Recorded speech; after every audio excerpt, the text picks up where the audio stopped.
So this week of NXT was not as egregious as last week, so I want to start off by saying that. But boy howdy, do I have words and feelings and thoughts to give for what we got this week on the Orange brand, I guess. I don't want to mention a certain kids programming name thanks to a certain documentary that just dropped. So, hi, all you BC WrestlePod nerds out there, and welcome to another exciting rendition of the Dynamic Dominance Trio Reviews, otherwise known as DDT, your weekly WWE NXT review team. The boys are back in town. The three of us are here once again to talk about another NXT, and technically this is the penultimate episode of NXT before the Go Home show, because we are literally 1 week / 10 days away from NXT Stand and Deliver. It's literally next weekend, y'all. Oh my gosh. It's gonna be it's gonna be a long weekend, but I'm super excited. I am Mikey, known as El Jefe around these parts. I am the boss man here at BC WrestlePod. I'm on way too many shows and pay-per-view reviews, but that's how I like it, because working hard is what we do best here at BC WrestlePod. And I've got some exciting stuff to tell the boys off air when we're done tonight, because nothing's official quite yet, but we may have had someone reach out to us to sponsor something. So we'll talk about it later. But joining me this week, first and foremost, you can catch him on not only here, but you can also catch him reviewing TNA and Ring of Honor on a weekly basis. Mr. A to Z himself, Andrew, is here in the house to review NXT. Hi, Andrew. How we doing? What up? All right. Love it.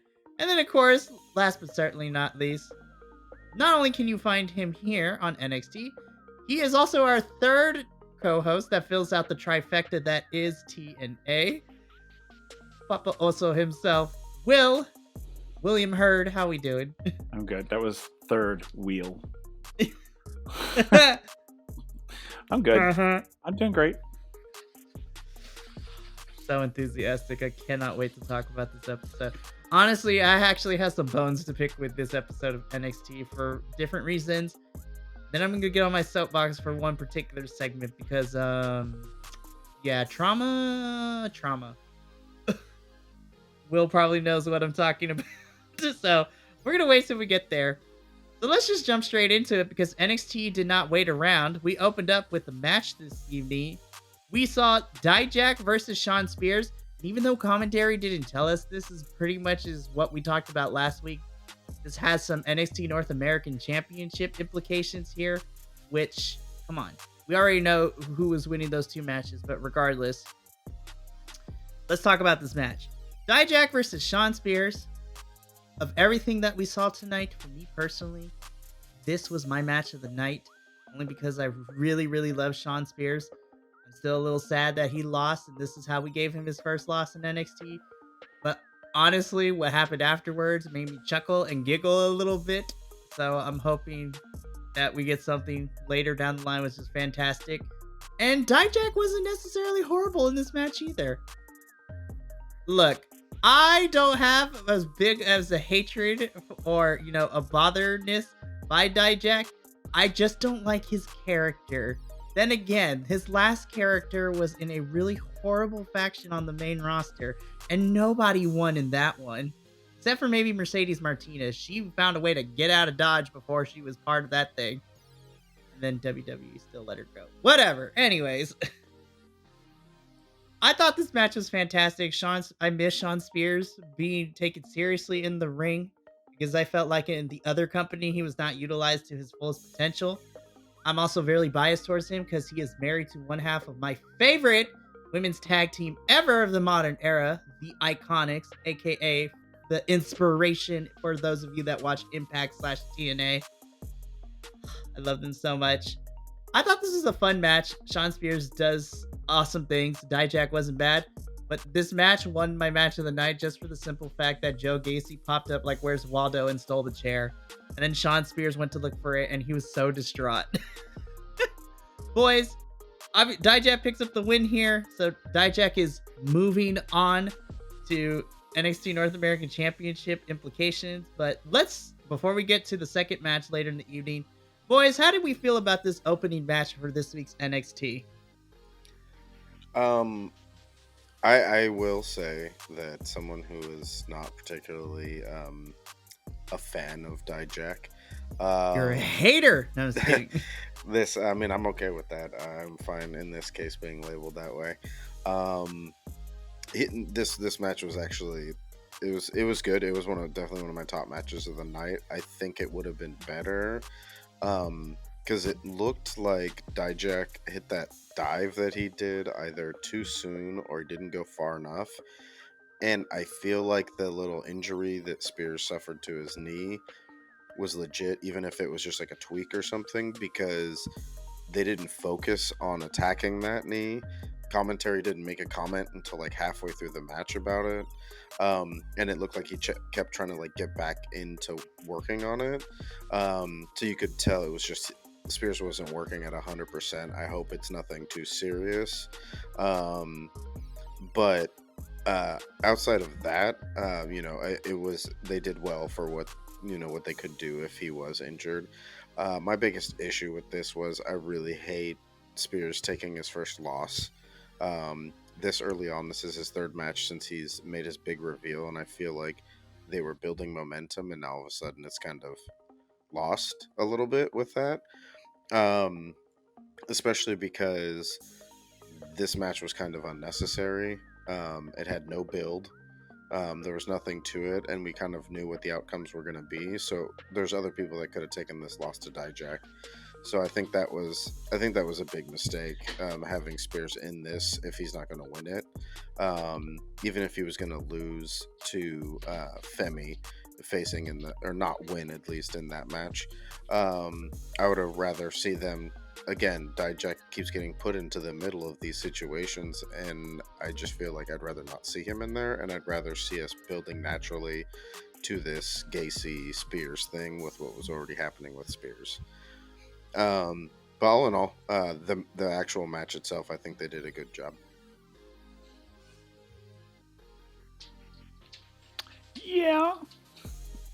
It was all right. It was a good match, I guess. I thought it was weird. I agree with you, but this match was kind of the theme of the evening. It's like, why? I don't know much about Spears except for what you guys have said, and I mean, I get the importance of this guy, at least for our little community. And I think that I agree. I think this was probably I don't know why they had him lose to Daack. So I mean, I don't know. I thought if you're gonna have him lose against somebody, why Daack? I mean, are they trying to boost Daack here? I don't know what's going on. I don't know what they're trying to do with that man. I wish I knew. I thought we had something going with him and Gacy, and then they ended that. And I'm like, so what are they? I don't know what they're doing with Daack. God bless the man. I'm just like, can you find your niche, please? Because I really need you to like buckle in. It's like I really need you to buckle in. And then they put him against Spears. And I thought, oh, okay, so Spears is going to come in and win this. But I was like, oh, wait, no, he can't win this because Daack has to go on to fight Oba Femi. So I was like, why are they doing this? I don't understand why and I agree. I don't know why they chose this to be. I mean, unless he's about to step out for some reason, for maybe an injury or something. But, I mean, we've had no indication of that, right? So I didn't think so. So I don't know what this was. It wasn't a bad match by any means. I didn't understand why it was there, other than just to give Daack something to do till till Stand and Deliver. But I mean, did we really have to do that? No, I don't really think we did. It's like there are and that's the thing. I get it's the go home show, but there are plenty of other storylines hanging out there that we could have put in this and then sprinkled it with stuff, for Stand and Deliver. So I don't this. This wasn't the only match of the evening that didn't make any sense to me. So it's like, But again, match-wise, I thought the match was pretty good. I thought they both fought really well. I agree. I don't know, just based on what I know about Spears, I agree with you. I think he was pulling back a little bit. At least that's how it felt. Just by watching. I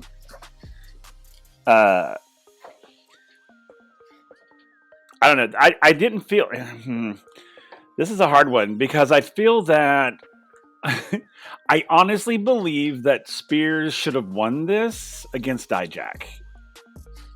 I think Dijak was outgunned, but he won anyway, and that kind of bothered me. And again, like I said, I don't really know Spears that well.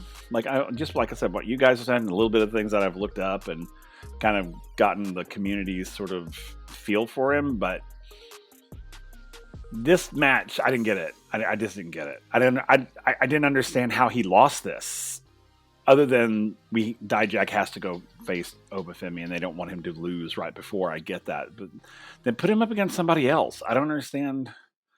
I didn't get it. I didn't get it. So I was a little confused on that as well. I was like, yeah, okay. And I don't dislike Dijak, by the way. I think he's a decent guy. The character is dumb.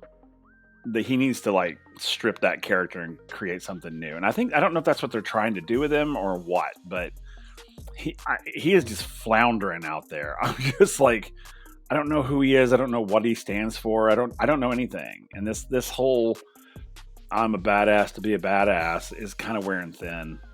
I mean, honestly. And like I said, I don't dislike the guy at all. I just wish he would find his niche. I really do. So then I can either hate him as a bad guy or like him as a good guy. That's what I'm looking for. Give me something, damn it. But yeah. But overall, I thought it was a pretty decent match.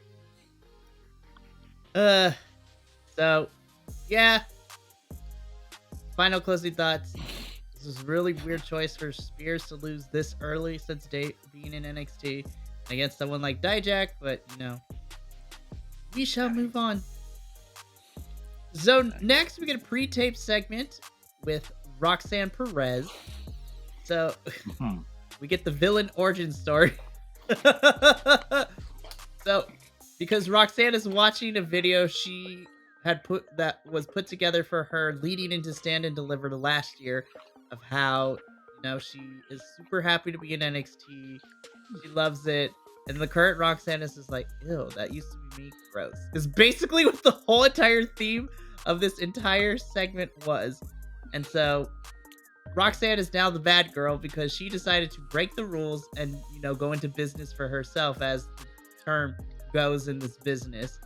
Which I'm like, cool. I'm here for a heel Roxanne. I think she still needs to kind of find her niche and how she delivers it, because she's still so high and bubbly when she talks about this. I'm like, Roxanne, girl, I love you, but we gotta have hit peaks and valleys when we deliver these promos, because I was just like, I just want to hug you. I know you're supposed to. I know, right? I'm like, she's a heel, and we're supposed to not like her because she's the quote unquote bad guy. But the way that she talks and the way that she presents herself, I was like, you're just like a human-sized version of a Care Bear. I just want to hug you. And I want to go shopping and hang out and just watch anime with you. She seems like she's an anime girl. It could be wrong, but I think the content of the promo I enjoyed because it got over what Roxanne's motive is. I just need Roxanne to work a little bit on the delivery, because we need peaks and valleys, because you are still too bubblegum pop for me right now. That's okay, because this is her first time going heel as long as I've known Roxanne. We just gotta leave a little more work, but I did like the content of the motivation of why she did what she did. That I'm good with, and I like it. It's just presentation and delivery is important. Agreed. But funny thing for the listeners out there, if you didn't get to check her origin story, don't worry. NXT will show it 4,000 more times. Probably because they're just like DC and they can't get over it. They'll show this promo or another one in the middle of a match that has nothing to do with this matchup too. Oh God, we get it. She's a bad guy now. But I agree with you. I think her delivery was a little still too My Little Pony. I mean, it really was. I mean, it was. I was like, oh, let's hang out. I need a bad bitch in my life right now. Come on, girl. She's the villain that you're supposed to cheer for. Yeah. Exactly. I was like, yeah, I love you, girl. I'm not afraid of you, but I love you. I want to be afraid of her. I want her to scare me. And I'm not there yet. I'm not afraid of her yet. I'm waiting for it though. Yeah. But yeah, I do love this turn though. I was very excited about this turn. Andrew, any thoughts on Roxanne before we go into her other half? Because we'll talk about Lyra's next. I mean, my only thoughts about this tie into both of them, but I'll just say it now is,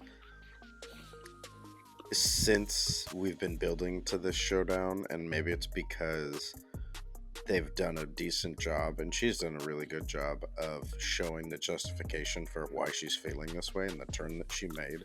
Mm-hmm. Yeah, she went a little overboard in some cases, but like a good villain, you can also see the argument that they're making, whether you agree with it or agree with their actions.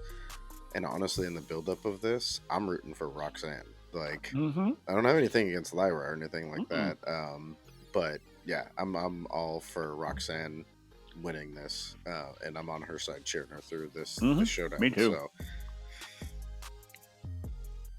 Me too. I mean, it's working. Well, you brought up Lyra, so let's talk about the other half of this. So later in the show, we get Lyra's portion of it, and it makes it easier for Lyra to deliver it because she is the face. But I also feel that she's more comfortable when it comes to these promos too, because her delivery in this was a lot better than Roxanne's. But the funny thing is where I praised Roxanne's for the content of it, I have a little bit of critique of the content of Lyra's, but it makes sense because she's the face in this whole entire situation. I do appreciate the journey that she's taken to get here. In fact, that's what made me and Will fall in love with Lyra when we got the build and we learned more about Lyra personally as we built towards her versus Becky at Halloween Havoc. Like, that build was fantastic, and it made me a huge fan of Lyra's. Her work in NXT UK was stellar, but her match against Becky and everything building up to that made me go from, oh, I like her, to, oh, I love Lyra, she's fantastic. But it's because that we've been following her journey for so long. There's no really new details that we learned through this, but she does criticize Roxanne. It's just like, both of us were on similar paths, and then we went to two different directions. Roxanne, you picked the wrong road, and you decided to go into business for yourself. I'm like, but did she though? Did she, Lyra? I was like, to be honest, I can't fault her for that, but I understand where you're coming from. So I think together, both of these promos ended up doing a good job of keeping me invested into the match. And I think the match is actually going to slap at NXT Deliver still. But a lot of my biggest issues with a lot of the builds for Stand and Deliver is, and I'm going to repeat myself tonight, is just that I feel that pacing has been kind of up and down for a lot of these. And, you know, some of it works, some of it doesn't. Outside of what is going to be the main event, which we'll talk about that in a little bit, because I got some scoop as to what's going to main event Stand and Deliver this year. I'm excited for this match. I think it's going to slap, but I will say that this is probably the better story outside of our main event that has gotten the build for this, because don't even get me started on the other two matches, because I have words for those, which we'll get to in a little bit. But boys, Lyra. So how do we feel about her promo and the content of it and just her overall, you know, pre-tape segment?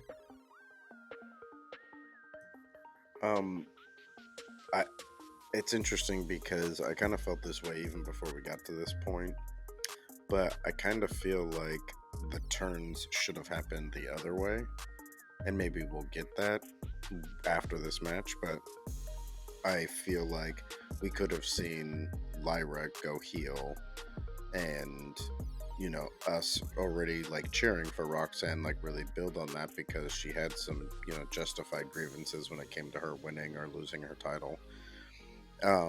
So there's still a part of me that kind of hopes we get something like that, but I also think they would also fit those roles, even if Roxanne is not being the same kind of face that she was previously.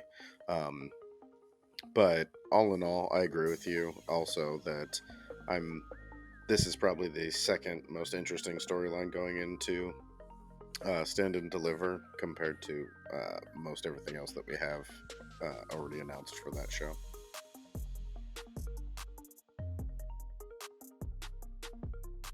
Yeah. The funny thing about, I love Lyra, and that would be cool to see her go heel. But this promo felt like every other Lyra promo. And I thought it might be a little different this time because, Stand and Deliver, blah, blah, blah, Roxanne. I mean, they've been building this rivalry for a while now.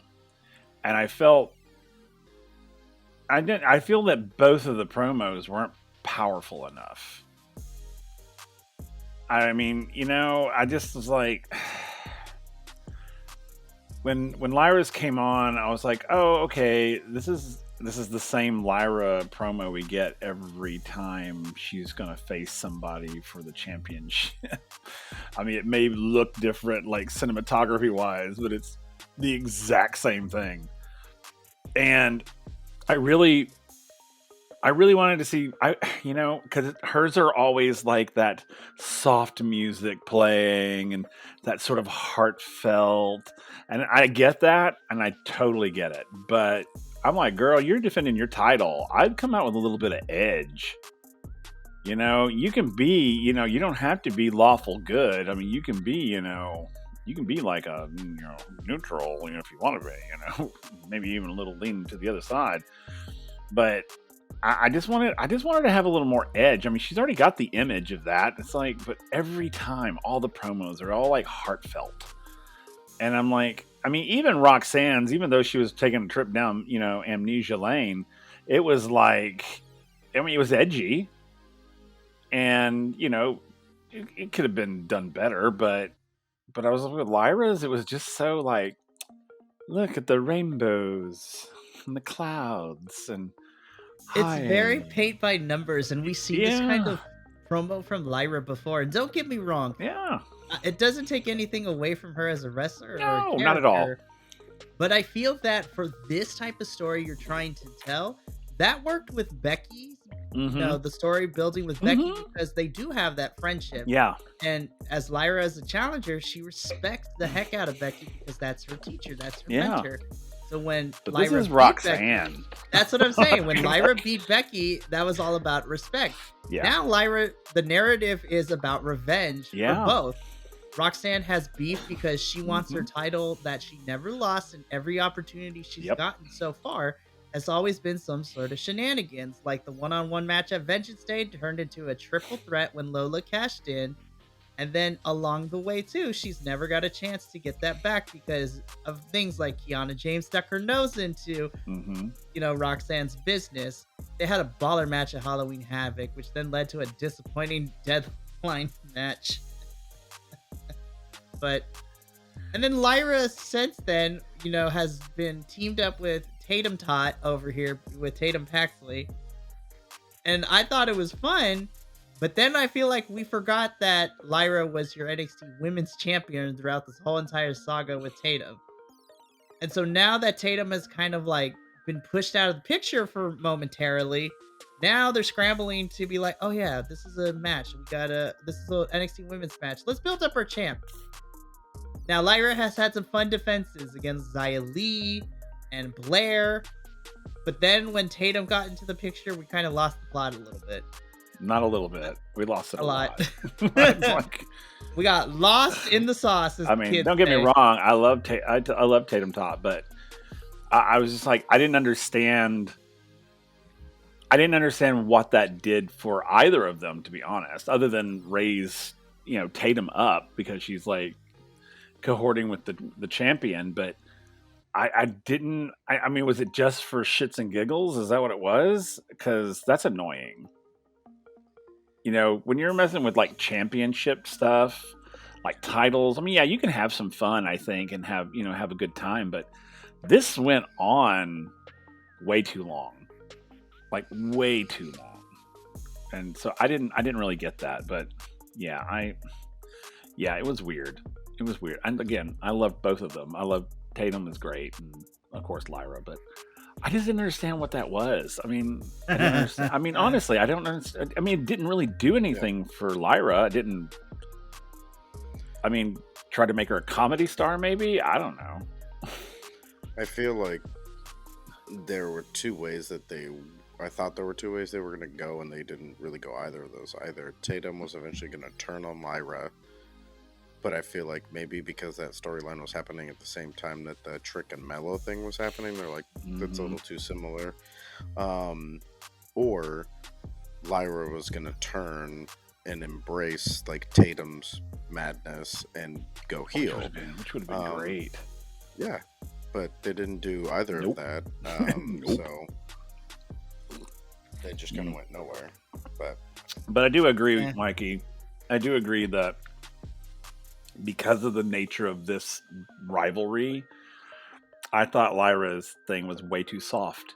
I thought it was way too soft. I thought, if she's coming for revenge, then you need to bring it, girl, because I'm going to like cut you into pieces, blah, blah, blah, blah, blah, blah.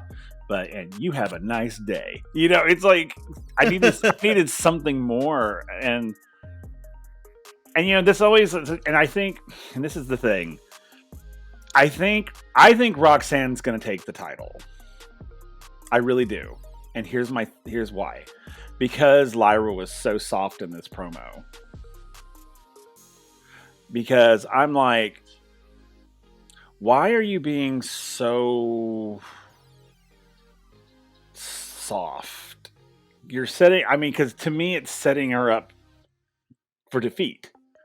It's like, I think that if it's this way, a defeat is less hurtful to the fans, so to speak, as opposed to if she came out like, I'm going to kick your ass, bring it on, blah, blah, blah.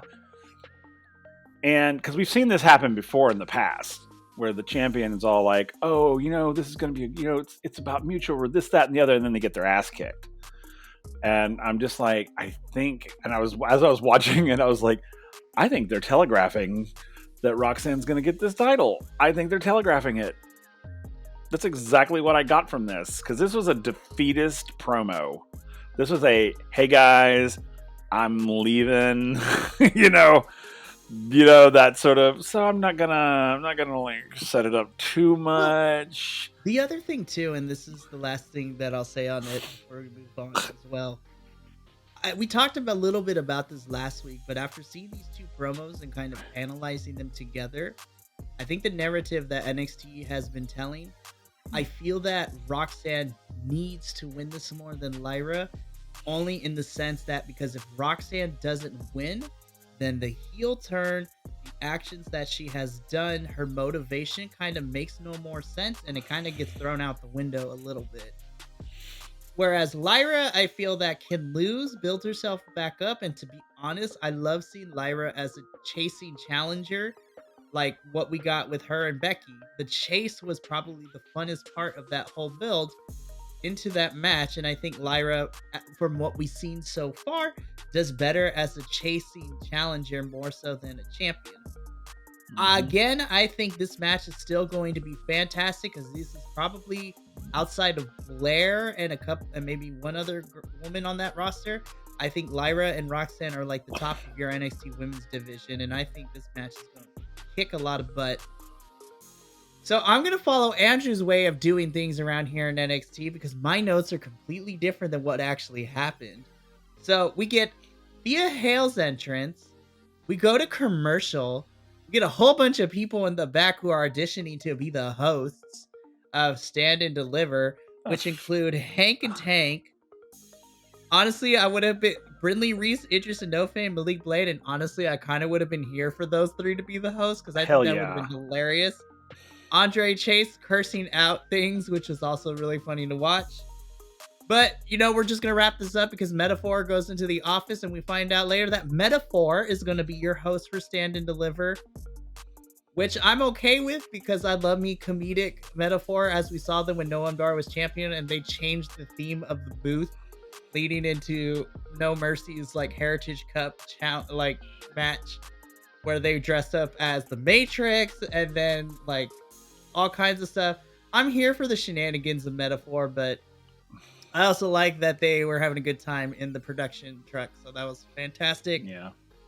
So after the audition process, then we get JC Jane coming in with Jasmine Nix, and my first note is, listen, here at BC WrestlePod, we respectfully ogle our menses and our womenses, because my first note for Jasmine Nix's ring gear, I'm like, hot damn. I'm like, sorry, Miss Jackson, I am for real. Jasmine, it was cute. That ring gear was really cool. I was just like, oh. I was like, all right, some Mortal Kombat alternative skin. Let's go. Yeah, she was cute. It was cute. She wore it well. She wore it well. Now, the match itself, I actually thought this was a lot of fun. Again, this is the in-ring debut for Jasmine, so Jasmine had some fun stuff, but obviously... Televised debut. Yes. Televised debut. That is very true. Thank you, Andrew. I'm just kidding. Get it right. Get it right. No, but in all seriousness, thank you for reminding me, Andrew. I thought this match, it served its purpose. I like Jasmine Nix. I want to see more of her, but ultimately, this really served for the purpose to keep extending JC versus Thea in a weird way possible. I felt that the Chase U boys really didn't need to be out here to begin with because they didn't add nothing to this match.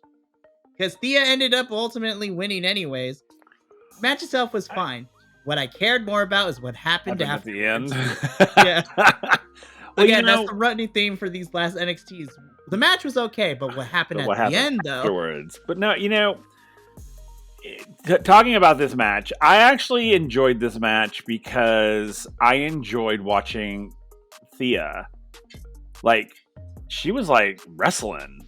I was like, wow. I mean, in the past, the matches that she's lost in the past, it was all like she didn't know what she was doing almost. And in this one, she was crazy, and I was loving it. I was like, okay, if this is the Thea we're getting from now on, I'm here for this, because she's not that, oh, hey, everybody, I'm so cute, look at me. She's literally like, I'm going to reach down your throat and rip your stomach out, and then I'm going to put it on your head like a hat. I mean, it's like, and I was like, wow, Thea. I mean, she was savage at points in that. I mean, hell, at the end, she's like, I thought she was going to break her damn arm. I was like, and she was just like, and I was like, yes, I love this Thea. I'm here for it. And then, then what happens at the end even made it even better. It's just like, wow. This is the intensity that Thea was in Thea's feud with Tiffany when Tiffany was champion, which is something that has been sorely missed from Thea. But Andrew, talk about our corgi inside of a tiny, petite woman's body. Corgi energy. So this was the thing that I said might surprise you all, but this was actually my match of the night. Same! I'll tell you. I will tell you why. First, I agree. Chase U did not need to be done there. No. I think the moment with them getting thrown out took away from it. You could have had the same things, the antics that happened afterwards, and they would have made just as much sense if Thea was down there by herself. Mm-hmm. The reason I like this match so much was exactly like Will was saying. What I saw from Thea made me like her more. Uh-huh. This was the first time that I was like, all right, cool. I want to cheer for this wrestler. I really liked what she was doing. The only moment that I had a little issue with was when she slipped back into her. Oh, yeah. Her last few weeks when she was standing up with JC and was just like, I thought you were my friend, before she got slapped. But it was nice because that slap snapped her out of it, and then she went into the finish, and her putting on the basically the hoverboard lock. So But good. like getting the tap and then extending and doing a nice little extra snap on there. And also for being her TV debut, I was really impressed by Jasmine Nix. They worked really well They together. did. I didn't see any like hiccups or issues or anything that Mm-mm. came up, which is crazy because we saw some in matches with people with more Yeah. experience. And I really enjoyed the brawl at the end that happened with the 6 women later, and Oh my watching that God. happen, I was like, let's put a 6-woman tag match on Stand and Yes. Deliver, get more women's wrestling out there, and I'm down for all 3 of these to fight. And the whole little snap at the end with Jasmine Nix is a reason why she's not in that. Gives you 3-on-3 right there. Yeah. And I'm sorry, Right, but well, you brought it up, so yeah. I'm real quick. I mean, when Thea, when Thea is like trying to drag JC back into the ring, I was just like, I'm like, girl, she's about to eat your lunch. I was just like, and she was like screaming. She's like, ah, ah. I'm like, girl, she's coming for you. She's coming for you. Old Thea is back, and I love it. Well, Oh. you brought it up, so let's talk about the ending. So obviously Thea picks up the win here. Then it becomes a numbers game because Kiana James and Izzy Day come out, so JC and the 3 of them are beating her down. But then the Cavalry arrives in the form of Fallon Henley and Kalani Jordan.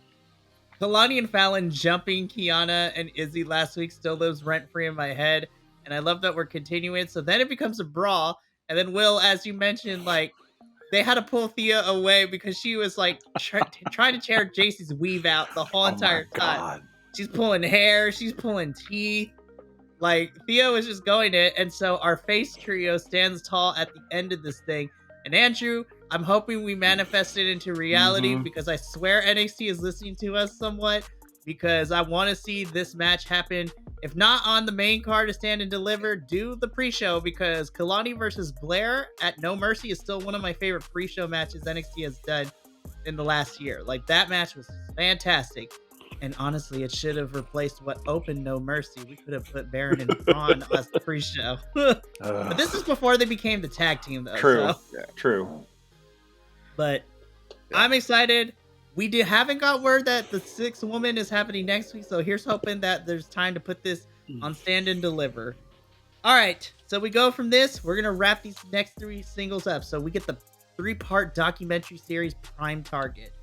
I got to say, this is where the budget went.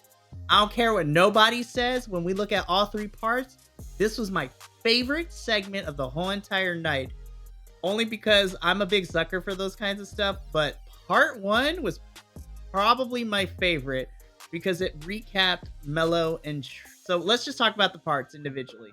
Part 1 focused on, Trick and Mello's, like, rise through NXT. It recapped all the moments that we saw them together.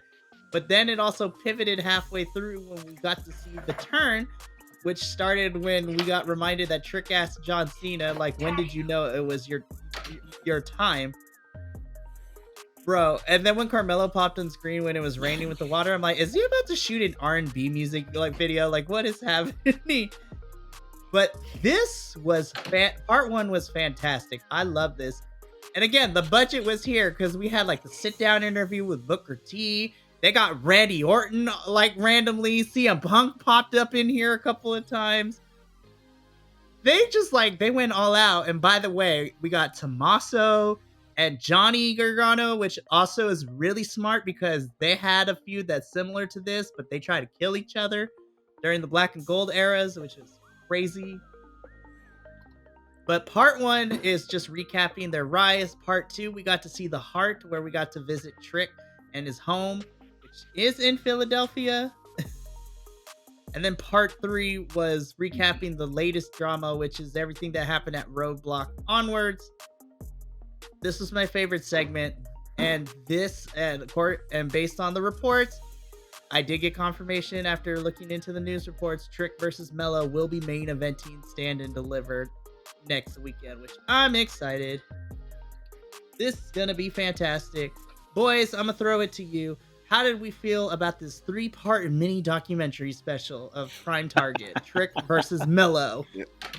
It definitely had a dark side of the ring, documentary style, like kind of feel to it.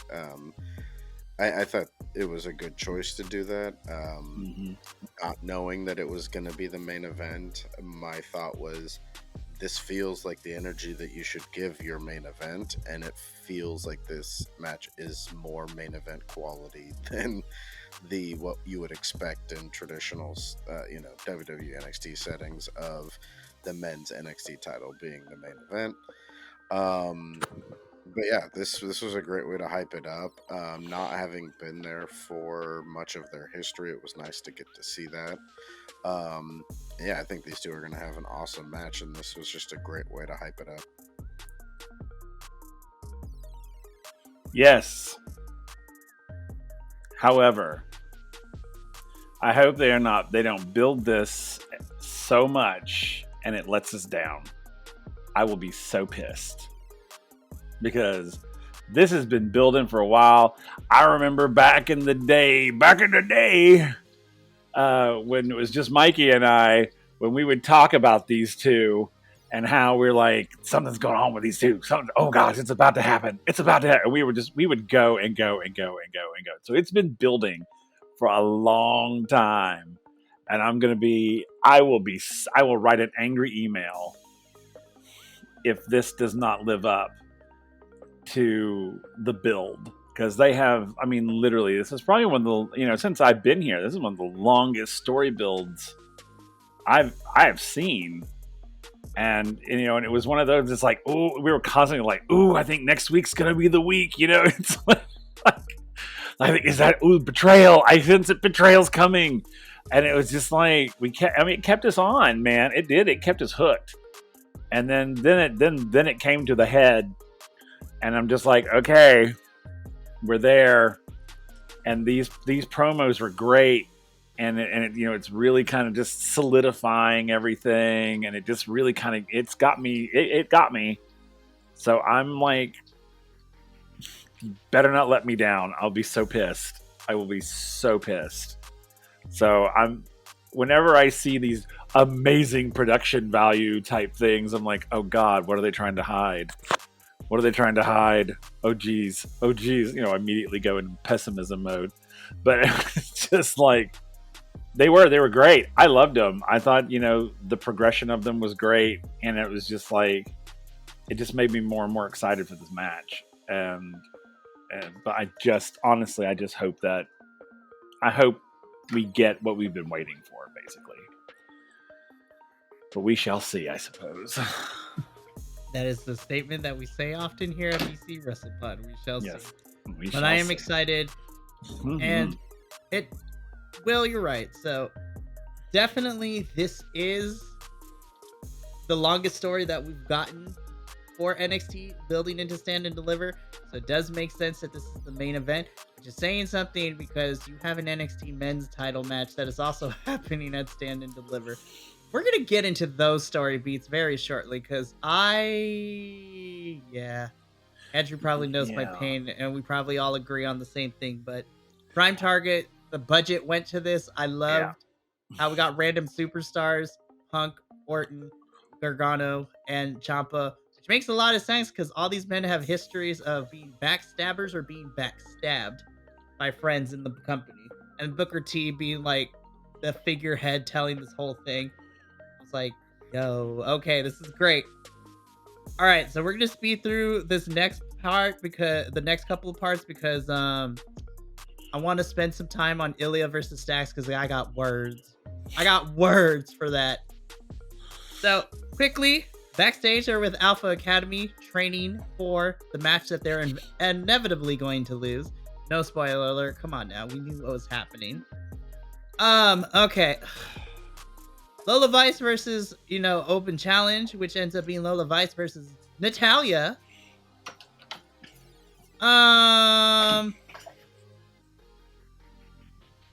Poor Lola Vice is all I have to say on that one. I like Natty, I do, but man, Lola can't win anymore. Sense of Vengeance Day, she can't just win. Okay, so I will say, my first thought was I would not have guessed that it was Natalia. Also, there was another mid-match commercial right before this match also started, so it was weird setup for this again with their weird production decisions. There was a lot of hair grabbing and slamming of heads from Natalia. I still think that Lola Vice is probably one of the best people to take MMA moves and make them look believable in professional wrestling. Because as someone who works in stage combat and fight choreography, it's very hard to take actual proper technique and make it look believable, especially when people are very used to doing things like connecting with their punches or kicks. But she does a really good job of it. It looks super believable when she does it. But I do not agree with this loss for Lola, because it felt again like we have someone in Natalia who, yeah, credit to her. She's had a great career, long career, done all of these things. And, you know, I don't watch the other shows, but I can't imagine that Natalia is doing a huge things up in SmackDown or Raw right now. And it felt like, oh, well, we've got this veteran come down, so we'll just have her beat up on one of our people who was here. One of the people who was just recently challenging for the title. You've been putting her on promos for the last 2 or 3 weeks, trying to build her up to face him. When she comes out for this open challenge, you have her lose, and it did nothing for Natalia. It did nothing for Lola. The whole, you know, thing at the end with these people standing united against her or whatever could have happened with Lola picking up the victory.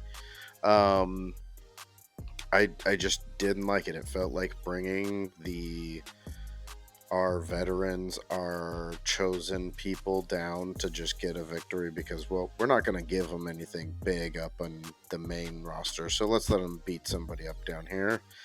And I just wasn't moved by having Natalia there. I wasn't moved by, you know, her picking up a victory. It didn't make me excited or anything like that. And there seemed to be some like miscommunications or miscues or something like something going on like that between the two of them throughout the match. So it just felt like a rough match, and I wasn't super thrilled by the outcome. Justice for Lola. You know my feelings about Main roster folks coming down. These bullshit Say matches. no more. Yep. Say no more. Unless you're Asuka and Kairi, then we're okay with that. Yeah, that's all right. But no, yeah. So again, I love Natty, but yeah, we're justice for Lola Vice. Mm-hmm. Then we go to the most dangerous place in NXT, the parking lot. And we got another example why the parking lot is the most dangerous place, because Sean Spears comes out. I love how he's just dressed in a vest and pants. Like, it's hilarious to me. He didn't like losing the match, but more importantly, he wants to know where his chair is, which then we see something falling from the sky and hitting the ground. And we pan up and see Joe Gacy be like, sorry, I meant to return this to you earlier. Okay, bye. And then someone comes up and steps on said chair, and it's Oba Femi. And we're to insinuate that the chair almost hit Oba. I was like, okay, like, is Joe Gacy gonna be entered in this like as a random fourth? Like, what is happening? Why are we inserting Gacy into Oba stuff? I thought we were focusing on Dijak and Josh and all that. I love Gacy, but I was just like, yeah, no, even this didn't make sense for me. I was like, I was like, you want to build Gacy and Spears, but then we got Oba who's mad because he almost got hit with the chair. Like, what? You know, I'm okay with Gacy causing shenanigans just randomly. I'm okay with it. I didn't, because it didn't detract for me. I was just like, we know, because I never thought, oh, they're trying to get Gacy into this match. I never thought that. I just thought this is Gacy being Gacy, being crazy guy. I mean, it was just like, is he going to pick? Does he have a beef with folks? Absolutely, he does. I mean, well, hell, we all know him and Dijak. And I think he's about to start something with Spears. So I mean, it makes sense. I don't think Gacy's an idiot. I don't think he's gonna like poke a bear with a stick. I think he's more keeping. I think he's trying to get Dijak and Spears off their game. That's it's just who he is, and I freaking love it. That's why I sent that message about. Gacy just makes this better. Just makes this the best thing ever.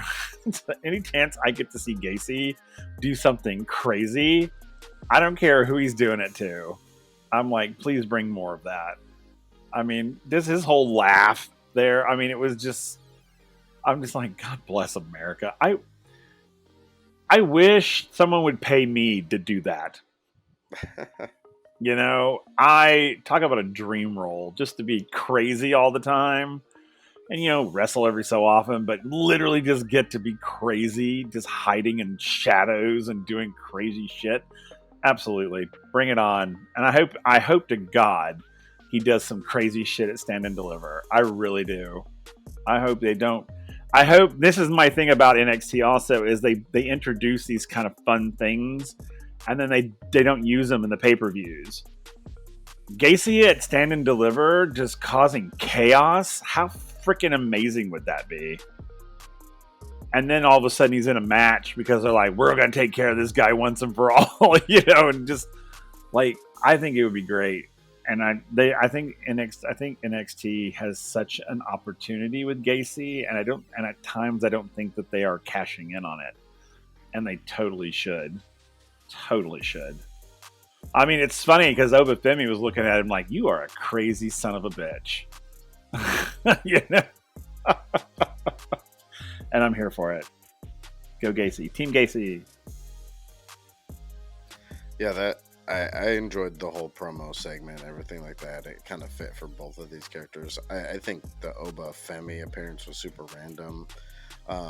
It almost felt to me like that was him arriving. So they were like, oh, it's showing that Oba's in the building now or whatever. But yeah, it was weird. I don't think we needed that addition of that unless they were planting the seeds for something. But yeah, no, I enjoyed the moments because it's like the focused crazy against the chaotic crazy between Spears and Gacy. And I'd be down for, it's pretty quick, turnaround in their feuds, but I would be down for next week to build to Spears versus Gacy in some kind of crazy match. Yes, I would love that. Put them in a TLC match or something. Just chairs. Nothing else. Just chairs. A CCC match. I would love it more than anything. Just a pile of chairs in the middle of the ring to start with. Yep. Chairs hung all around the everywhere, ring. Hanging from the ceiling. Just chairs. Just that's it. Oh just my chairs. gosh. All kinds of chairs outside the ring, ringside. I'm here for it. I am. This was chaotic. I love chaos in NXT. It's fantastic. Which then leads us into a pre-tape segment with our returner surfer girl, Sol Ruka. Talks about the injury. We get video clips and pictures of, her rehab, which was very intensive for anybody who has torn an ACL or knows somebody who does. That is some rehab, like, oof. And then watching all those videos and her working, I was like, oh my goodness. And then I felt bad because I chuckled at the end of this. It's like, Blair, you better be careful because I'm about to snatch your soul. I'm like, that's kind of creepy, but I was like, oh, that's funny. Which then leads into Blair with her interesting makeup talking about, she looked like she just got done like reenacting Tears of a Clown. But anyways, she basically says that next week, Soul better be ready because she already tore her ACL up, so she's going to make sure that it is a long and permanent vacation. I'm excited for Soul versus Blair next week. Obviously, that's not happening at Stand and Deliver, but we are getting it at the Go Home show, so I'm excited. I love Soul, but it hurts my heart because I'm like, she kind of needs to win this over Blair, but I love Blair. I really, really do. But hopefully, if it's not a one and done. But we shall see. A returning Wendy Chu would be fantastic, though. I'm not going to lie. I miss Wendy. And her pajama, entrance gear is ridiculous. I love her. All right, we got through this. So now, let the gates of hell open because we're about to go into Stacks versus Ilya Dragunov. This is a 5-minute match. Okay, I gotta find my I'm gonna channel my inner peace. Just say it. It was stupid. It was useless. Oh my gosh, it this was match dumb. was so dumb. We now have a kayfabe injury with broken fingers. This match made no licking sense whatsoever. Like, Ilya, I love you. You tried so hard, dude, but like, this match did not need to happen. I know we need to keep Ilya and Tony busy, but we could have found better ways to do this than this weird match. But match was weird. But do you really have to keep them busy? I don't think you have to keep them busy. I think they're training. We all know that. They're doing their thing. I don't think we have to. They could do some cool video promos and just keep them active that way. We don't have to see. This fight with Stacks was stupid. I mean, it was stupid. And I'm pretty sure the wrestlers were like, why are we doing this? All right, I'm getting paid to do it, so I guess I got to do it. I mean, because it was so dumb. I was like, if this match had not happened in this episode, okay. Because it did nothing. It did nothing except set up Tony D'Angelo's invite Ilya to dinner bullshit.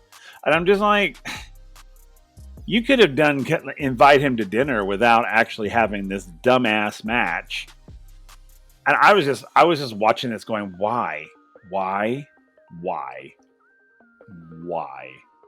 mean, why do you want to do this to your champion?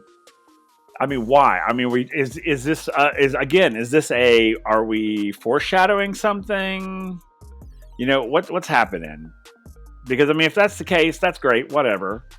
But this is a dumb way to do it. I was just like, why is he going to fight every one of your people? Like, so what's he going to do at the next episode? Is he going to fight, what's his name? Greaseball guy? Lawyer man? I mean, is he going to fight him next for, freaking reason other than Tony D'Angelo demands that it happens? I'm just like, what is happening? Yeah, when this match was happening, I was like, this is dumb. This is so dumb.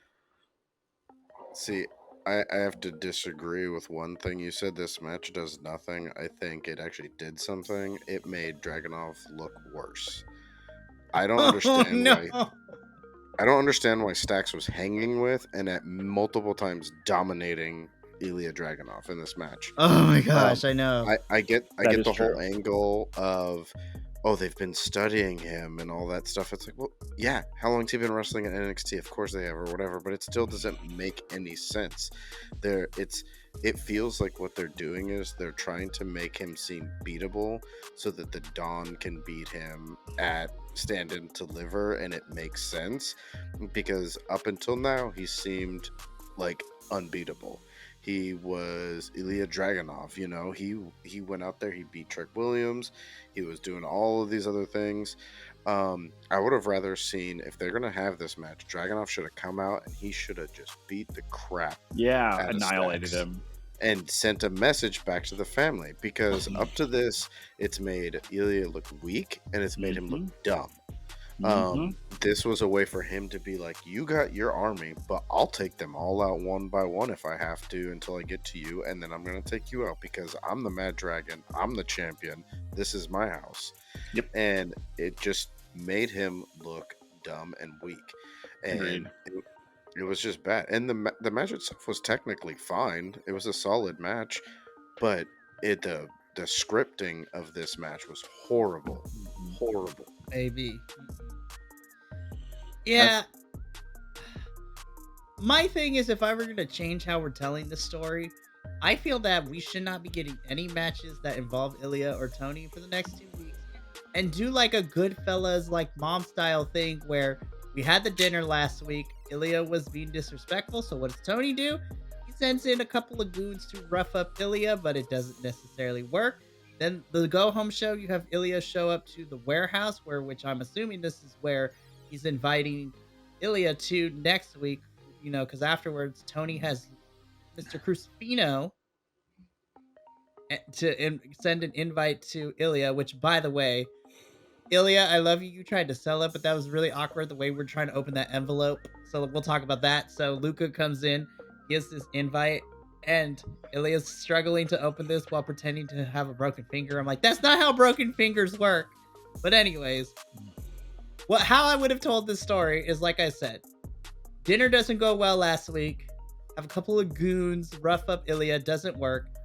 Tony still invites Ilya over, but then we have a whole anime like 50 versus 1 kind of situation where throughout the night we just see fight choreography of Ilya beating the tar out of the goons. And Ilya still stands tall, but he's battered, he's bruised, he's tired. And, you know, Tony playing the mind game the whole time is just like, I wasn't expecting you to get beat, but I still accomplished my goal. You're weakened, you're tired, and I'm 100%, so come stand and deliver. I have the advantage on you because he played into Ilya's fatal flaw, which is his temper. And Ilya is very honorific, so if his honor gets threatened or you go after his honor, Ilya literally goes seeing red like a bull in a china shop. He wants revenge, he will hurt you, and I would have had Tony play into that and be smart about it and do that.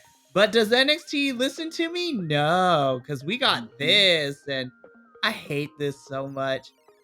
Shawn Michaels, I know you watch this from time to time. I'm not saying that what you do is bad, because we love NXT. I'm just saying you should hire the three of us for a week for different reasons. Let me write a couple of stories. Will give some pointers on how to do promos, the thespian acting, and let Andrew help the wrestlers do some fight choreography, like run some sequences. Like, come on! I just want them to figure out where to put the damn commercials and promos when it comes that to part too. All three of us can sit down and be like, Yes. okay, I know you got TV sponsors, but this is where you should put it. This is where you should not. Because that whole invite trying to open thing also happened in the middle of the entrances to our main event, which we can talk about. I was like, if you're gonna do it, do that at the end of the show. It could have been a little like last little segment before we cut away from the show for the night, but whatever. Let's move on, because you can be here all day. But from here, again, we already talked about the Prime Target stuff.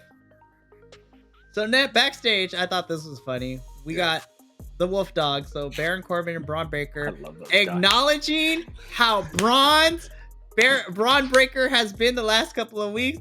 Baron Corbin's like, a tanning bed is not the sun. And I had to pause because I was crying of laughter. I'm like, oh my gosh, they acknowledged it.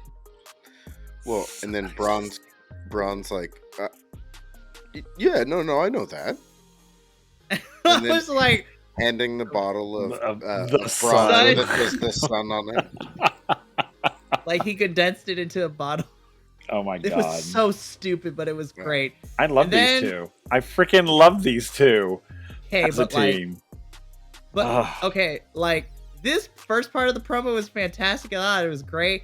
Then we kind of hit a speed bump because of the Good Brothers pop in. I was just like, they're like, so, you know, there's the triple threat next week. And, you know, if you don't handle business tonight, then it's going to be a triple threat at Stand and Deliver. I'm like, we get it. We know. Don't insult my intelligence, Good Brothers. And let's be 100% real. There is no way in hell Alpha Academy is winning this thing to insert themselves. I think they're hilarious, but it made no sense. And I'm just like, we could have just had a fatal 4-way. Give me a fatal 4-way for the just the winners of what we have. Let that be a fatal 4-way instead of just a one-on-one match. I mean, this promo basically solidified. We don't even need the triple threat, because this promo just solidified that it's going to be the Wolf Dogs versus the OC. Like, it's another one of these matches, and we have it with the North American title, where it's like, stop acting like we had to go through this story to get to the result we all knew it was going to get to. Mm-hmm. It's not a surprise. It's not exciting.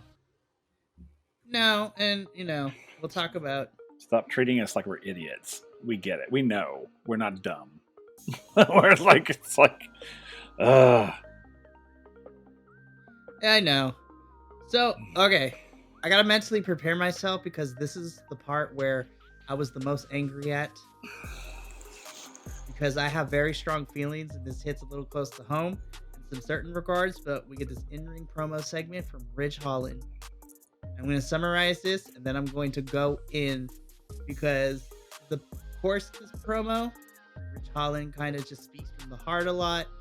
You know, he going from a washed-up rugby player, his nerds, not mine, so I just want everyone to know this. He said this, not me. Going into a wrestler was a big shift, but it was a fantastic one, and he loves the sport. He loves what he does.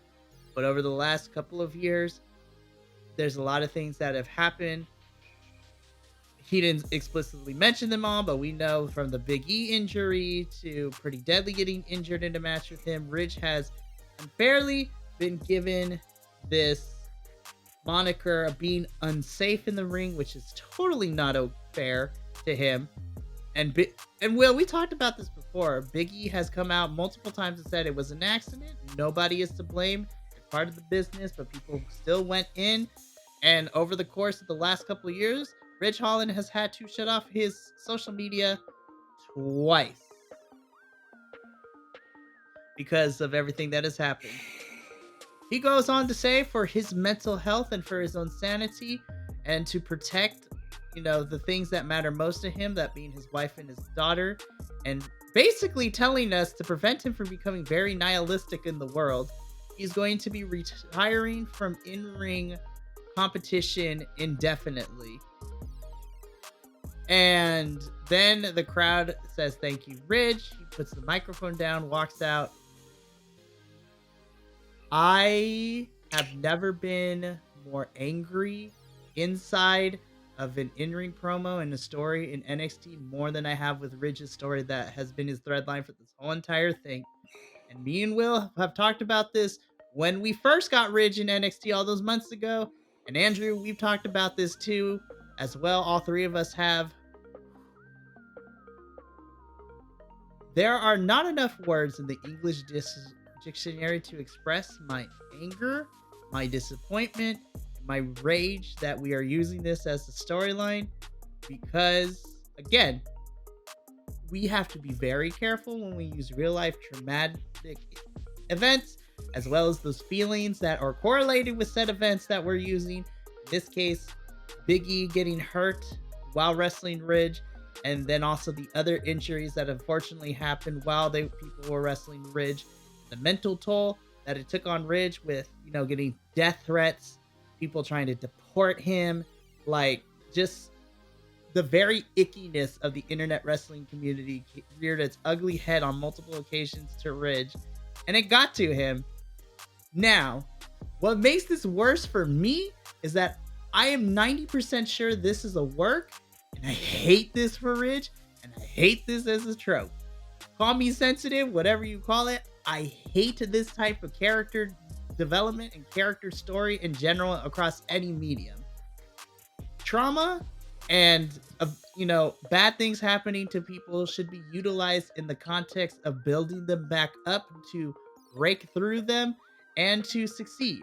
Now, obviously, you can show them struggling with it, but since Ridge has come to NXT, he has been on the downward trajectory the whole entire time. He's been shown to be an angry person, that not have any control over his emotions, that he constantly is hurting people in the ring. And it has culminated in him to retiring from in-ring competition. Boys, I need you to tag in for me because I can be here all night, but we got to keep it to a certain wavelength. From your own experience of what you've seen with Ridge since his return to NXT, how do we feel about him announcing his retirement from in-ring competition and the subsequent stories that we have gotten to this point so far? I mean, I'll approach it from a different angle. So, I mean, it's hard to know because the way they did present it, it seemed like it could also be legitimate. So I had a couple different thoughts. You know, in the beginning, I was like, "Was this what we were building towards? Was him retiring or whatever this is going to be?" It is a shame if it is legit that he is doing this because of the Big E injury and fans backlash and things like that, because you know, they're in a very physical profession. People get hurt all the time, you know, whether it's professional athletes, stunt performers, actors, all that kind of stuff. Like when you're doing this kind of stuff, people can get hurt. And is this part of the reason why we had the sudden shift from Sean Spears and Rich Holland to Sean Spears and Joe Gacy? Because it was within like one episode he was doing stuff with Ridge. The next episode, all of a sudden, Gacy was involved. So it was like, was this something that was coming up because suddenly with him working with Sean Spears, he was back in the spotlight, and now people were lashing out at him again, and he was like, I'm done with it. I'm not doing this again. If that's the case, good on him for doing what's best for him and his family. Like, yeah, it sucks and all that kind of stuff to have to step away from something you want to do, but ultimately, if you're doing it for your own health and your family's happiness and safety, then, like, you know, I support that. So that's kind of the way that I was looking at this. If it is all part of a storyline and everything, I hope that they handle it well. I hope that they do use it in a way to push him up better, and put him in a favorable position, even if it's having to go through hitting rock bottom to find his way back up to the top, kind of a thing. But as it is for me right now, I'm like, I got to take you at face value, and if that's the case, it's really crappy that wrestling fans can be like this, because it's so easy to blend together the, like, kayfabe stuff, real world stuff, and then the things that happen outside of anybody's control in those scenarios. And people want to latch on to, like, the people that they blame for it, or the people that, you know, they see as their favorite and that they like, and something happening to them, so it must be this person's fault. And it's like that, those things happen all the time. Like, we see people get injured doing the most minor actions. You know, over another promotion, someone jumped off an entryway ramp. People are jumping off of 30-foot ladders through tables and stuff like that, and being fine, able to go on and wrestle. Other people are taking a misstep and breaking their ankles. You know, things happen, so it's crappy that kind of stuff has been directed at him. So, you know, I hope whatever the case is, it's best case scenario for everyone that's involved, as far as like Rich Holland and all that kind of stuff.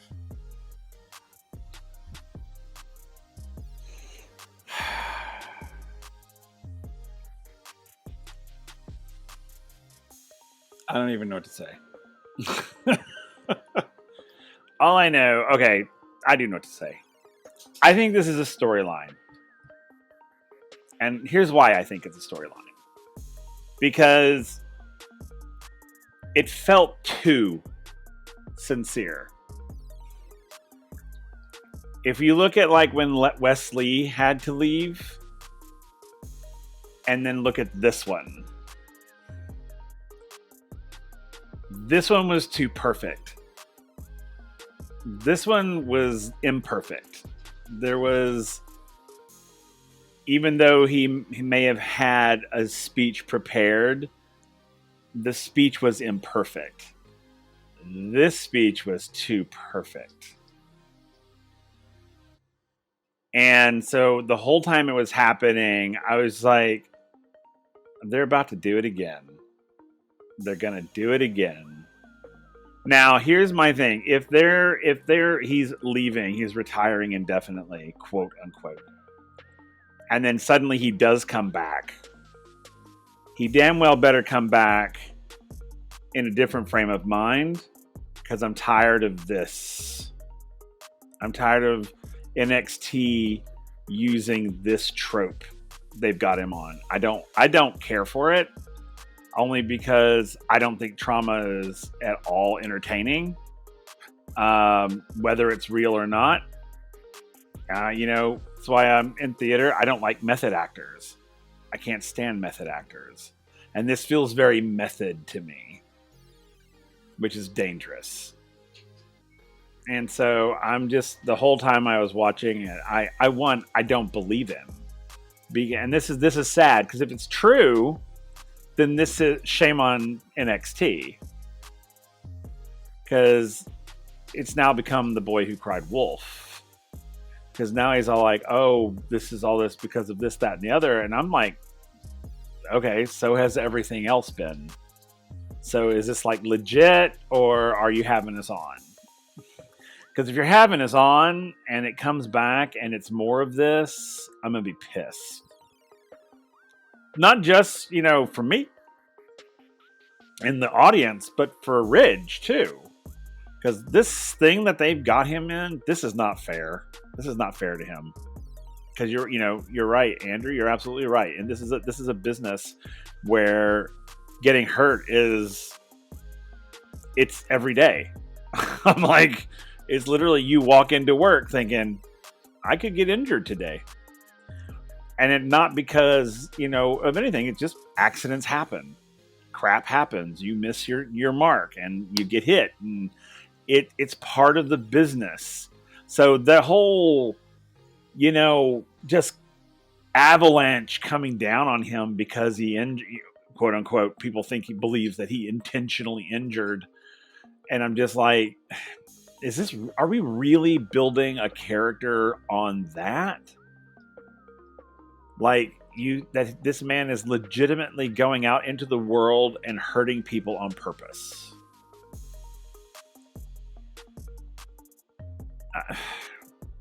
No. Because they approach this like realism. I mean, this is like realism at its worst.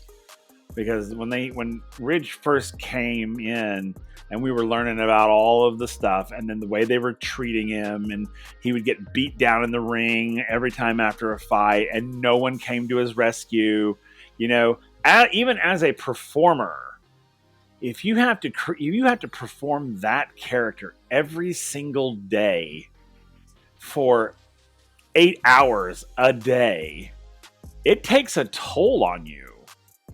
As a performer, that's exhausting. It's mentally exhausting to create a character like that and live in it, because he's living it. And this again is where we're going to method, and it drives me insane.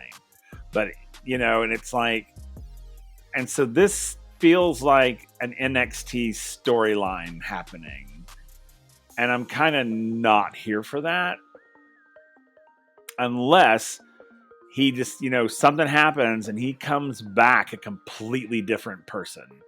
Like, I mean, like his whole attitude is different. And he's like, you know what? Screw these guys. I'm doing what I love to do, and that's just what I'm going to do. If I make enemies along the way, I make enemies along the way. If I make friends, that's an added bonus. And I just want to see something like that happen. If this is a storyline. If it's not a storyline and I'm completely misjudging it, then Godspeed to him. Go and you live your life, my man. Go with your family, you do the family thing, be a dad, be a husband, do whatever you need to do. And just, be you. But I believe this is a storyline. I really do. Yeah. Again, we say this all the time. We have to wait and see what happens. But I will say this is probably the part of NXT that, despite all my critiques and my frustrations I had with this episode, I can only speak for me, and this is probably the one part of the episode that kind of left me feeling not so great by the end of it. And my heart goes out to Ridge. So, let's move on from this.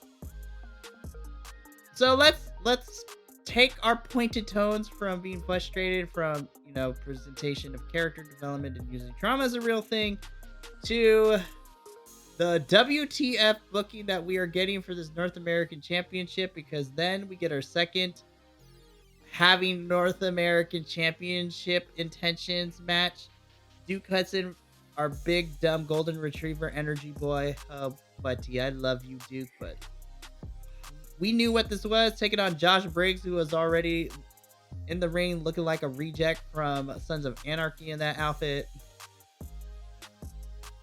I love Josh, but again, I felt like this match did not need to happen. You could have just said, All right, Dijak, Josh, fight to see who's gonna fight Oba Femi. Yeah. Oba Yes. Femi. Like, Yeah. Yes. we could have just had that, and then be like, oh wait, it's a double TQ. Everybody's fighting. Like, we have no winner. Have a double count out. Do something. And then Oba's like, you know what? We need a winner. So guess what? I'm overly confident in this. Let you both fight me. And then that's So how we there- set it up. You can have Oba Femi rip off Jordan Grace from like a few weeks ago. I don't care. Listen, that would have been a better story than what we have been getting. There is no, and not only that, you still get your ultimate goal at the end. You get your triple threat at Stand and Deliver, and you also do not sacrifice Shawn Spears the Dijak in the process. I mean, this whole match was just set up so poorly. Like the fact that Briggs didn't even get an intro, who Oh my gosh, we I all was like, thought, how dare and you? by the end we knew he was gonna win. So the person that is gonna move forward basically got the jobber spot. Watching this, I kind of just would have rather have seen Duke face Oba Femi than the other two. And I just didn't care about this match. There was nothing really exciting. Nope, I agree. I said this last week. The only way this would get me super excited is that Oba Femi is definitely retaining at Stand and Deliver. He is standing tall after beating Dijak and Josh Briggs. The only thing that would make me excited is by the end of that match, we hear Wesley's music. Yes, I would love that. Oh my That is god. the only way I would be very invested, because we have seen him pictures and videos of him slowly training in the ring. We don't need them to have a match yet, but if Wes is ready to come back, have him get this title he never truly lost to begin with, because we were setting up him taking that title from Dominic Mysterio way back at No Mercy before we had to he got injured. Oh my goodness. Yeah, and that's the other thing, is it's like we have this triple man, and it's like, do they actually think that the fans are stupid? Do they honestly believe that we think that Dijak or Josh Briggs has a shot at this title? Why is this at Stand and Deliver? I want to know. Why is Oba Femi not actually fighting someone that makes sense? Because you need all your championships to be defended at Stand and Deliver. But again, I don't want to compare storylines, but I brought this up last week. The story of the North American Championship at last year's Stand and Deliver versus this year's Stand and Deliver is like difference of quality. This year, we're getting the big Haas match this year in a triple threat for the North American Championship. Normally, I'm here for big Haas matches. But this story has been so poorly built, it makes me not excited. Whereas last year, and maybe I'm biased because the champion heading into Stand and Deliver with the North American Championship was Wesley last year. And I bring this up because it is one of my favorite matches over the whole WrestleMania weekend last year.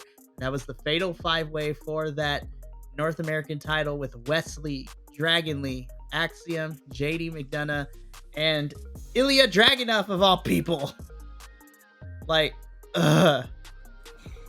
listen, I have nothing against the talent in this, triple threat, but the story has been poorly built. I am so not excited about this. And the only way that would get me excited is after Oba wins, Wesley's music hits at Stand and Deliver to have him come out, and that is Oba's next challenger. Because realistically, Oba has nobody left in this roster. He's beaten all your big contenders. Even the squashes that he's had, he's beaten Dragon Lee. He's beaten Brooks.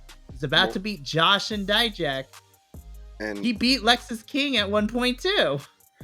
And you just took out two other potential contenders, having them lose to Dijak and Briggs in Spears and Duke. And, like, these matches to set up the, like, ooh, who's going to make it there? When you already showed us the people that were going to face Oba. Yeah. Like, you didn't have to add this in, and this week's matches made me less interested in this triple threat than more interested. And that's what these matches should have done. They should have never had the showdown with Dijak Briggs and Oba Femi in the ring. They should have had some other thing happen if they were going to build these 2 qualifying matches, and had us be like, okay, who's going to win? Who's going to go in there and face it? But they just made bad decision after bad decision leading up to this match. It was stupid. Yeah, I think they painted themselves in a corner when they made Oba Femi the champion here. I really do. I mean, I love me some Oba Femi, and I think he deserves the belt, obviously. But I don't think they were like. I think they were like, well, we'll have Oba Femi be the champion for a little while, and then we'll replace him with somebody. But he's so massive and so powerful that he literally can put anybody down. And so that's, and I'm thinking, this is how I think they painted themselves in a corner, is it's like, who on the male roster, honestly, makes sense to put Oba Femi down? I mean, honestly, I'm talking size and power-wise. I mean, other than Duke, maybe, because he's a big hoss, but you just eliminated him. I mean, I would rather have seen, like you said, Oba Femi and Duke at Stand and Deliver than Josh and freaking Dijak. I'm just like, see, I don't mind Josh being in this match. I think what I would have been more behind it had one, it would just be Oba versus Josh. Yeah. Number 2, and this kind of defeats the purpose of the story we've been telling between these two to begin with, but I would be willing to give it a little bit of grace if the story of why we're getting Josh versus Oba, because Josh wants to get a lick back because Brooks Jensen got the tar beat out of him. And even though those two were fighting previously a couple weeks ago, at the end of the day, Brooks is still Josh's boy, and he's like, nah, you can't do this to my bro. We gotta square up. Nuck if you buck, as the kids say. Like, that is what we gotta do here. But the problem is that we literally built this match like within the last week and a half, and Oba Femi beating Dijak and Josh doesn't do anything. Listen, I have my critiques with Dijak, but we don't need to keep Dijak having him get pinned. No. I think Dijak's getting pinned in this match because they want to save Josh, but Josh still technically loses, and that's not okay with me. Again, there were I would have preferred just have a singles match, one-on-one. I think the other issue too, before we move on, Will, to kind of echo what you said, I think having Oba defend the title so much within a short period of time has also kind of, for me personally watching the product, has had Oba lose a little bit of his like mystique and shine, because he is this big Nigerian, wrestling character coming from Nigeria, all powerful, very cocky, like Destiny backs him up. You took the mystique away from him because he's constantly defending this title, which normally you want your champion to defend the title more than just at the pay-per-view. But you have had him squash probably all your potential male candidates. Everyone. Even though I don't like Lexus King, like, you could have had something fun there. Like, who has the bigger ego, Oba or Lexus? But literally, it was a 2-week build. We haven't seen Lexus since. Josh and Dijak are about to get eaten in this match. That happened. Dragon Lee got destroyed.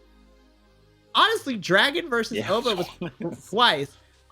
Honestly, Dragon versus Oba was probably the best match in Oba's title reign, honestly. But that's what I'm saying. I think they painted themselves in a corner with him. There is no other man on that roster right now, because everybody else is either busy or they're doing other things.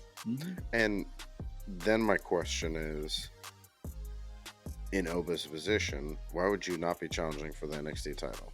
Seriously? Yeah. Vacate that thing, be like, no. Like, y'all can fight for this. Yeah. I'm going after whoever, Ilya. I'm going to go after Ilya. Yeah. I mean, seriously, though, you're absolutely correct. There's a lot of booking. There's a lot of choices here. Yeah.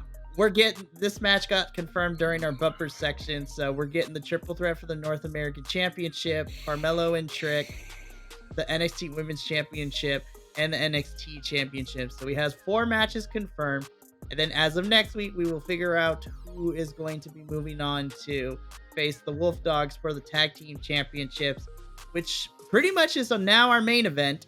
So we have the Wolf Dogs taking on Alpha Academy. If Alpha Academy wins, they will be inserted into Stand and Deliver to make it a triple threat. Spoiler alert, we knew this wasn't happening. The Wolf Dogs do win. However, I thought this was still a very fun match. The two spots that made me scream at my television in great ways is when Akira Tozawa jumped off the top rope and Braun Breaker like reversed it. And just watching Akira like hug himself like he just like didn't know where he was fantastic. And obviously I love my big meatball Otis, but when Braun and Baron picked that man up and threw him into the table and have Vic's candy go all over the place was fantastic. This is a really fun match, but we knew the outcome. The Wolf Dogs pick up the victory here. Before we get into the brawl for all at the very end, boys, what do we think of this match? Our main event, might I add. Speaking of it as a main event, I had some more issues to pick with this. So, first of all, in the middle of the intro of your tag team championship qualifier match with your tag team champions in it, we had another like break. We got the Ilya promo in the middle of all of that. Like, why? What was the point of that? The Ilya promo should have been after this match or before this. On top of that, we also got a picture-in-picture moment 2 minutes after we came back from that break and less than 2 minutes into the actual match. Like, what are you doing? Like, figure out your programming better. My other thing was, why are we not using the Wolf Dog's name? Like, it's so over with the fans. Baron basically has accepted it because he's begrudgingly accepted it. It's over. People are gonna enjoy it. It's gonna make things feel better and make them feel like they're an actual unified tag team, which they clearly are, and they're phenomenal. And hell, if nothing else, it's gonna sell more merch. Like, why are we not using that? But all in all, yeah, this match was phenomenal. This was my second favorite match of the night. These two teams were just killing it. I thought this match made the Wolf Dogs look really strong, especially when they were in there with Otis, because he's just a huge wrecking ball of a human being. And yeah, that power bomb was incredible. The counter of the Doomsday Device into the power slam. This was the right outcome, having the Wolf Dogs win. And it just made them look like they had a bit of a challenge, but they overcame and they were dominant in it. So yeah, I mean, I thought it was good way. It was one of my top 3 matches of the night, considering that the other 3 matches of the evening that weren't in that category were incredibly big letdowns for me. Yeah, again, I agree. I think that I love this match. This has been, probably the only 2 matches I actually enjoyed the entire evening, like truly enjoyed. This one was one of them, and I knew this one was going to probably be an enjoyable one because Alpha Academy is just fun. And of course, I love the Wolf Dogs. I mean, I will get a shirt, Wolf Dog shirt, because I freaking love them. And I thought, I agree with everything you said. I mean, truly, it was fun. It was fun. It was funny at times. It was serious at times. I mean, it had just about everything. It really did. It was great. I enjoyed watching it. And I thought, this is good. Now, if we had this type of energy the whole episode, man, you could have rocked. So, but anyway, I loved this match at the end. And I was like, my boys are going to win. I know they are anyway, but it was nice to see them actually win though. I was like, yeah. Because listen, WWE has trained me like to believe that if they don't win, they trained me that if it makes sense, they ain't gonna do it. That's essentially what happened. So there was a part of me that worried that Alpha Academy would win, but thankfully they did not. And then the show goes off the air because our contenders in the triple threat, LWO, Nathan Frasier, and Axiom, as well as the Good Brothers, surround the ring. all the teams jump in with the Wolf Dogs, and then we just have a big old brawl between the 4 teams for the show to go off the air. NXT, can we just make the tag titles a fatal 4-way at Stand and Deliver? Like, please, because honestly, as much as I don't like big, like, multiple tag team fatal 4-ways for tag titles, honestly, it would make me more interested because I'm so afraid that the Good Brothers are going to win next week. That is a match I do not want to see. I would rather see LWO or Nathan Frazier and Axiom versus Baron Corbin and Bron. I want to see the Wolf Dogs take on one of those 2 teams. The Good Brothers are at the bottom of my list for that. So either let LWO or Nathan and Axiom win, or just make it a fatal 4-way. I will be happy either way. You know what has me a little nervous is it is not beyond the realm of possibility that the Good Brothers win.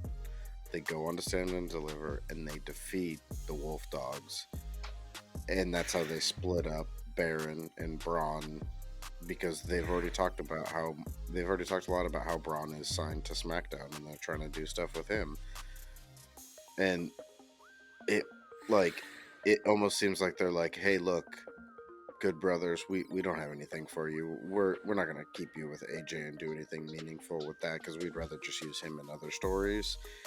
So how about we let you just go down and hold the NXT championships? Like, we'll give you that consolation prize.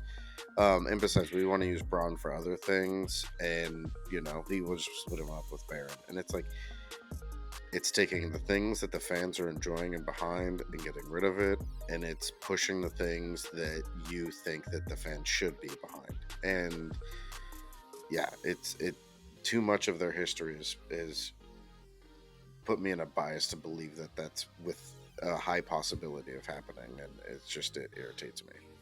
The problem is, Andrew, I think you might be correct. I want to hold out hope. I will be the optimistic one, but you know what? Who knows at this point? We have a go-home show next week, so who knows? Maybe NXT will find this episode, look at the critiques we're giving, and maybe change gears a little bit. Highly doubt it, but who knows? Alrighty, boys. Final thing before we get on up out of here. Let's rate this thing. I will go first. I gave it a horrible rating last week because last week was awful. This one wasn't as bad as I thought it was going to be, but I still had a lot of critiques with it. I'm going to give this a 6.5 out of 10.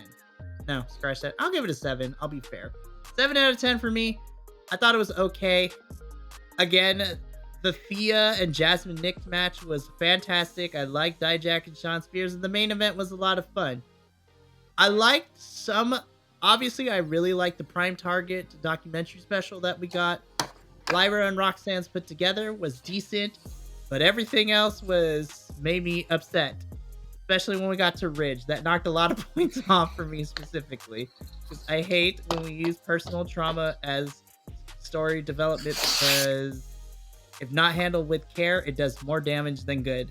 So I'm going to give this a 7 out of 10. I thought this was better than last week, but I just got to let NXT know, y'all better knock it out of the park next week, because it's the go-home show next week.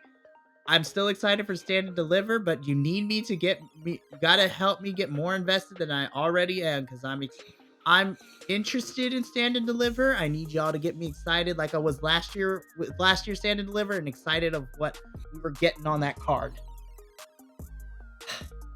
I have said my piece. Andrew, what did you give this week's NXT? So last week I gave NXT 5. This week was definitely an improvement, but not by much. So this week I gave them a 6. The Hale Mix fight, the main event, and the Spears Daack fight did a lot of the heavy lifting on trying to bring this up a little bit. This week we only had twice as many promos as we had matches, which is down from last time it being 2 or 3/4 of the evening was promos. We still had promos and commercials cutting into the middle of entrances and matches and things that were just in poor places. it feels like NXT and WWE are spending too much time and energy trying to sell us on other things or what's coming up next, instead of focusing on what's currently happening and building to the future organically. It seems like poor planning and poor decision making, which is a bummer because they have the elements there to have some really high quality stuff. I look back at my rankings, not last week, but the week before that, I gave it an 8. The week before that, it was an 8.9. So they clearly have the quality there, but it's unfortunate that it's slipping leading into what's supposed to be the biggest stand and deliver and the biggest night for NXT, the biggest WrestleMania weekend. And it just feels like the final project is due and the students just realized they only did half the work.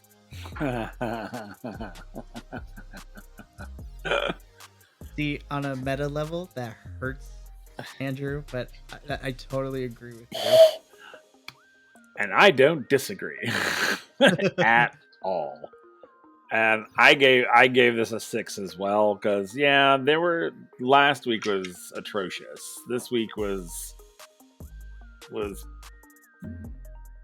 bitter in my mouth, but I didn't want to throw up. So I gave it a 6. And ditto, all this, everything that everyone else said already. I mean, honestly, I'm not going to beat a dead horse, so 6.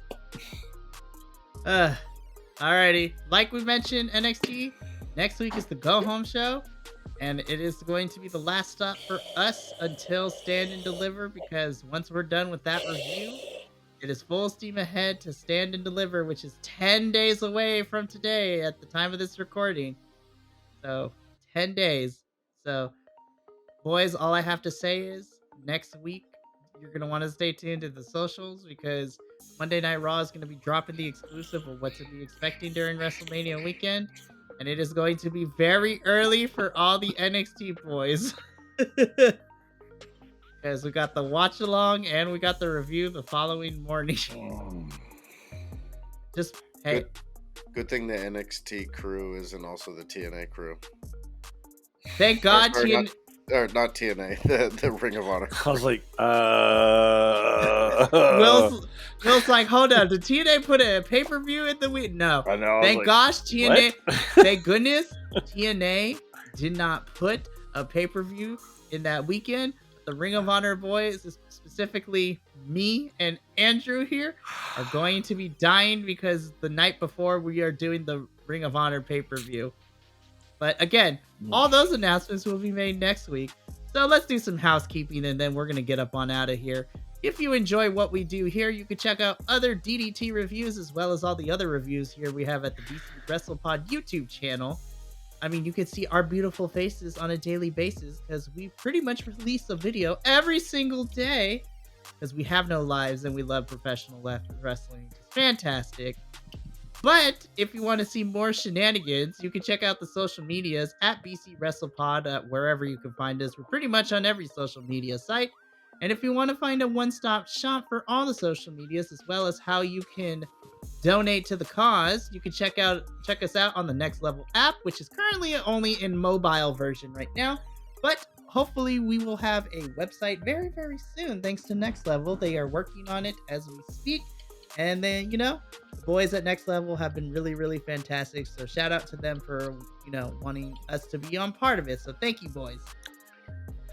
If you can't watch our beautiful faces, we have audio podcast versions of all our reviews. So our voices can carry you through whatever business that you might have. And of course, if you're thinking to yourself, you know what? I want to meet these boys live. How would I go about doing that?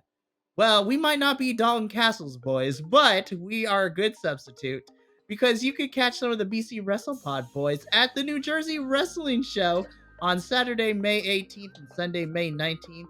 BC WrestlePod boys, some of us are going to be out there. We're going to have a table. Come buy some merch. Say hi to us. And for all the wrestlers that are going to be in attendance, you better watch out because some of us are going to be mobbing your booth. I'm just letting you know right now. It's going to be fantastic. Looking at you, Abaddon and Billy Starks. And me personally, also Queen Aminata. Hi. There's a lot of good people there. But me, Andrew, and Will are going to get up on out of here. But before we do, Remember, take care of yourself, love one another, stay iconic, and more importantly than anything, you always deserve to finish your story. We'll catch you for the Go Home show next week.